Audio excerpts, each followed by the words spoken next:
అప్పల కోసం నేను ముందుగా 2 కిలోల బియ్యం పిండిని తీసుకున్నాను. 8 స్పూన్ల కారం అండి, 8 స్పూన్ల ఉప్పు, కోసం కొద్దిగా పసుపు, అల్లం వెల్లిగడ్డ పేస్ట్, ఇది ఇంట్లోదేనండి, మనం ఇంట్లో మిక్సీ చేసుకున్నదే.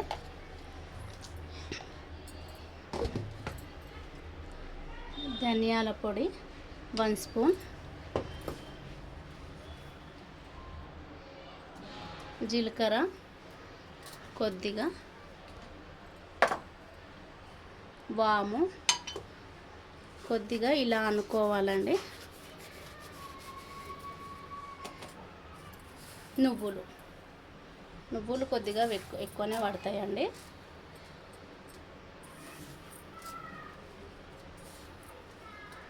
కొద్దిగా వేయించిన బటర్ అండి, నేను బటర్ని వేయించుకున్నానండి.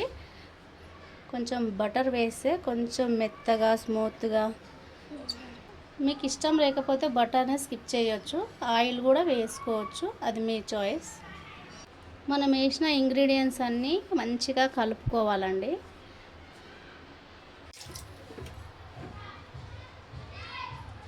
తగినన్ని వాటర్ పోసుకొని పిండిని ముద్దలా చేసుకోవాలి. ఇందులో కొద్దిగా ఆకుకూరలు వేసుకోవాలండి, కల్మా, కొత్తిమీర, మీ ఇష్టం, ఆకుకూరలు ఏవైనా వేసుకోవచ్చు. నేను మాత్రం ఓన్లీ కరివేపాకు వేసుకున్నానండి. కొద్దిగా ఆనియన్స్ పేస్ట్ అండి, కొద్దిగా ఇది ఆనియన్స్ పేస్ట్ వేస్తే కొంచెం టేస్ట్ బాగుంటుందండి, ఇది ఇష్టం అండి, వేస్తే బాగుంటుంది. ఇందులోనే నేను కొద్దిగా కరివేపాకు కూడా వేసానండి, అందుకే ఇలా గ్రీన్ కలర్ వచ్చింది. వాటర్ పోసి పిండిని ముద్దలా కలుపుకోవాలి.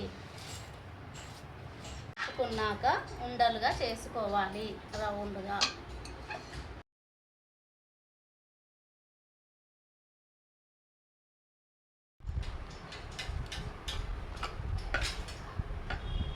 చాలు చాలు చాలు.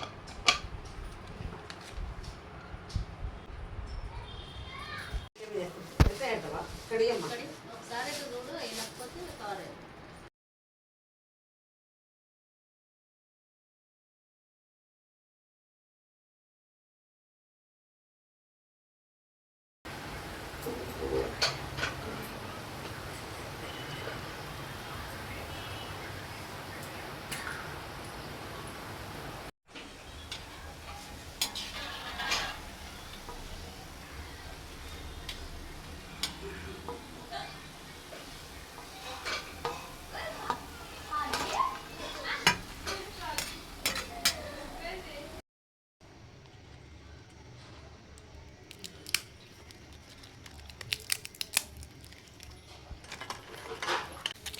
हाँ